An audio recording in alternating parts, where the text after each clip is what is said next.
Thank you.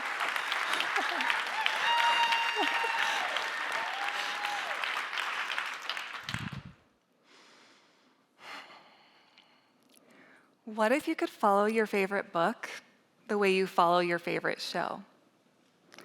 What if you could get a new chapter every week, comment on those chapters in real time, communicate directly with the author and other readers, and even influence where the story might go? This is the future of books. It's an exciting one for readers who follow and interact with their favorite stories live. It's also exciting for authors who publish their first stories for their first drafts for their biggest fans while being paid by a monthly subscription instead of by a book sale. That's what I did. After I completed my first novel, I decided to publish it for my newsletter subscribers. I sent the first 4 chapters out for free, then invited readers to become paid subscribers to read the rest. Every Friday, I sent new chapters to my subscribers via email. Every Monday, I sent essays documenting my process and what I was learning about serial publishing along the way. When I started publishing my book in 2021, I had 1,700 newsletter subscribers. By the time I finished it, a year later, I had 6,000 subscribers and had earned close to $20,000. I even printed 25 collector's edition copies for readers who subscribed at my premium tier. I chose serial publishing because the alternatives weren't great. The problem with the publishing industry is, well, have you read more than 5 books this year? But have you watched more than 5 episodes of a television series? Almost a third of Americans don't read at all. The rest read only 15 minutes a day. Meanwhile, the average American spends 2.5 hours scrolling social media every day, and the same amount of time watching video content. That's 15 minutes spent reading, 5 hours on other media.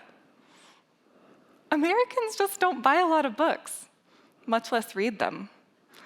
Of the 2.5 million books sold online in 2020, only 268 titles sold more than 100,000 copies. 96% of books sold less than 1,000 copies. You might be thinking, 2.5 million books sold in a year? That's still a lot. People love to point out that publishing is still a $28 billion industry. But radio is a $22 billion industry. They're nearly the same size. Compare both to video streaming, a $375 billion industry. That's close to 15 times the size. As an author, spending 3 years writing a book, only to sell 1,000 copies for $10 each, didn't sound enticing. After I ran the math, I realized a better idea would be to charge readers a monthly subscription. If I earned $10 a month instead of $10 a book, I'd earn $120,000 a year from those same 1,000 readers. This is not a new idea. In fact, that's how some of my favorite authors did it. In 19th century Europe, authors like Charles Dickens and Alexander Dumas published their novels in a portion of the weekly newspaper devoted to fiction. They were wildly popular. Readers couldn't wait to get their hands on the latest chapter of The Pickwick Papers or The Three Musketeers. When Alexander Dumas published The Count of Monte Cristo in the mid-1800s, it was published in 18 installments for a weekly newspaper in Paris.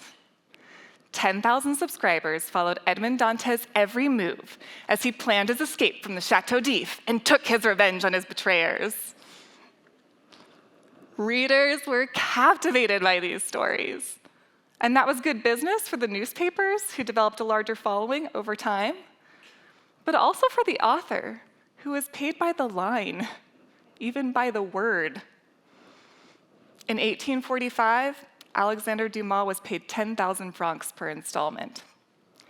That's 65,000 in today's dollars, per chapter. Could you imagine an author being paid $65,000 per chapter today? If serial publishing was such a successful model in the past, I wondered if we could bring it back. Could we release our favorite books the way we release our favorite television series? In weekly drops? That's how books get published in China. The country's largest reading platform allows readers to find and follow their favorite authors online. They get new chapters weekly, even daily, and often receive behind-the-scenes commentary from the author. Some books have gone on for thousands of chapters and millions of words. Readers might follow their favorite series for decades.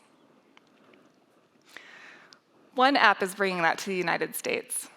It has more than 95 million users who spend more than an hour reading on the app each day. 80% of those users are in their early 20s or younger. The company says the serial fiction market is worth more than $100 million and is growing rapidly. Many popular series have already been made into films, and more than 100 film projects are currently in the works. One popular series, written by a 15-year-old girl for her online followers, was eventually picked up for a 3-book publishing deal, then adapted to the screen. When it debuted in 2018, The Kissing Booth became one of the most watched films in the world. And serial fiction is on the rise among younger readers. Close to 70% of Generation Z read with their phones, compared to only 50% of older generations. And they'll gladly invest their dollars in their favorite writers.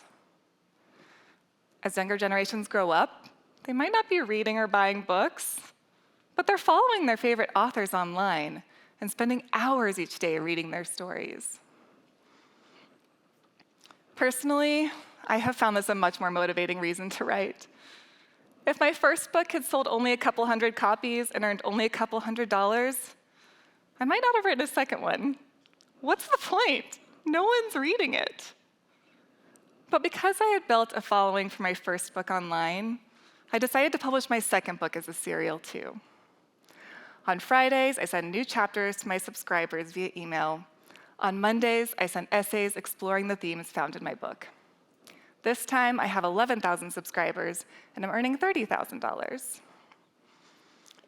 Nothing compares to seeing readers like and comment on my chapters, following my story live as I write it. That's worth so much more than a book sale to me.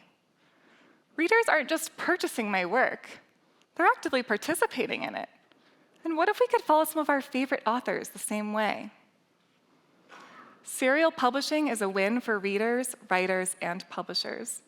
It's a way to find and follow our favorite stories online and ensure reading remains important and exciting for generations to come. Thank you.